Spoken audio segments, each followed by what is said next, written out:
Frères et sœurs, je vous le disais au début de notre célébration eucharistique, qu'aujourd'hui c'est la fête de Notre-Dame du Mont-Carmel.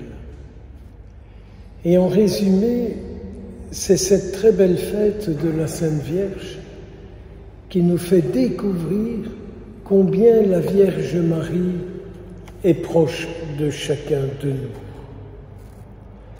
La Vierge Marie, dans ce mystère de Notre-Dame du Mont-Carmel, nous invite à l'espérance et nous invite à la certitude que le bien est plus fort que le mal.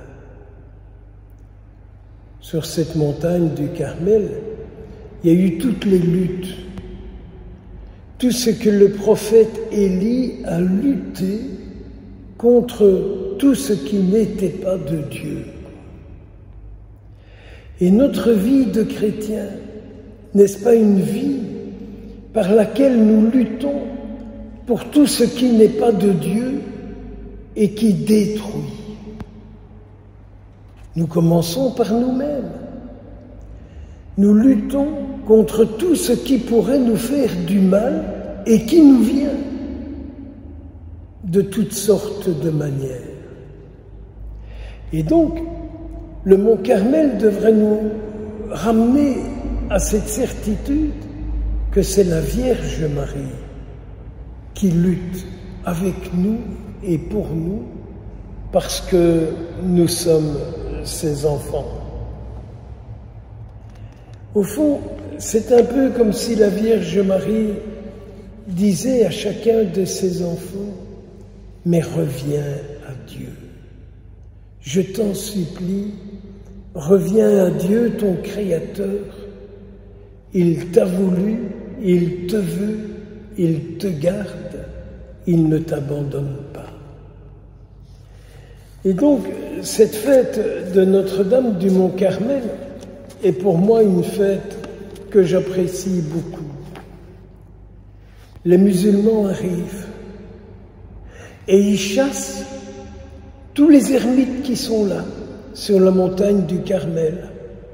Ces ermites étant des croisés qui ne sont pas revenus, mais qui sont restés en prière sur le mont Carmel.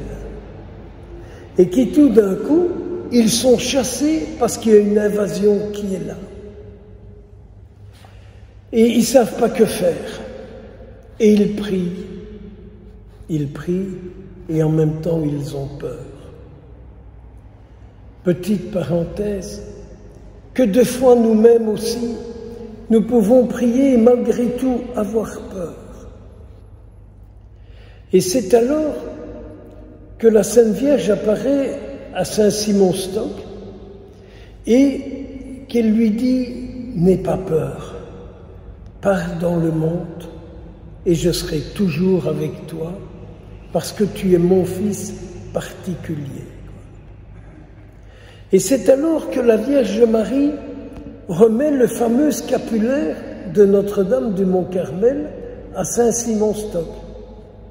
Et c'est donc la naissance de l'ordre des Carmes. Les carmélites, c'est un peu plus tard, mais de l'ordre des Carmes. Et la Sainte Vierge lui remet le scapulaire et elle dit: ceux qui le porteront n'auront pas à craindre les feux des flammes des fins de leur vie. J'aime beaucoup de porter ce scapulaire. Il y a le scapulaire tissu, mais il y a aussi le scapulaire médaille qu'on peut avoir à son chapelet, qu'on peut mettre à son cou. Il ne s'agit pas d'avoir l'objet, mais il s'agit de le porter pieusement. Et que quand on le touche ou le regarde, ou qu'on le regarde, de dire: Sainte Mère de Dieu, protège-moi. Mes sœurs, mes frères, ne sommes-nous pas tous les enfants de la Vierge Marie? On peut dire qu'elle nous aime autant qu'elle aime son Fils Jésus. C'est vrai que c'est son premier-né, Jésus, mais que nous sommes tous ses enfants, et que la Vierge Marie est auprès de chacun de ses enfants. Prions-la, faisons-lui confiance. C'est la bonne mère, c'est la Sainte Mère qui prend soin de chacun de ses enfants et qui cherche toujours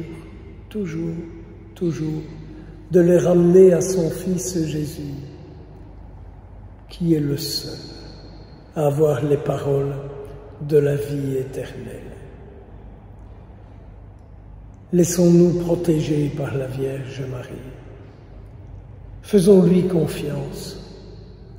Confions-lui nos prières. Confions-lui nos luttes intérieures ou nos luttes extérieures.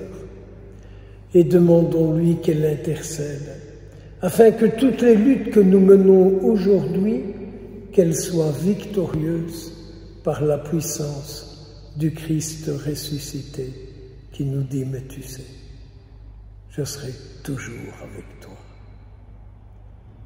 Soyez donc bénis, comblés de toutes les grâces de paix, de miséricorde dont nous avons tous besoin au quotidien de notre vie. Amen.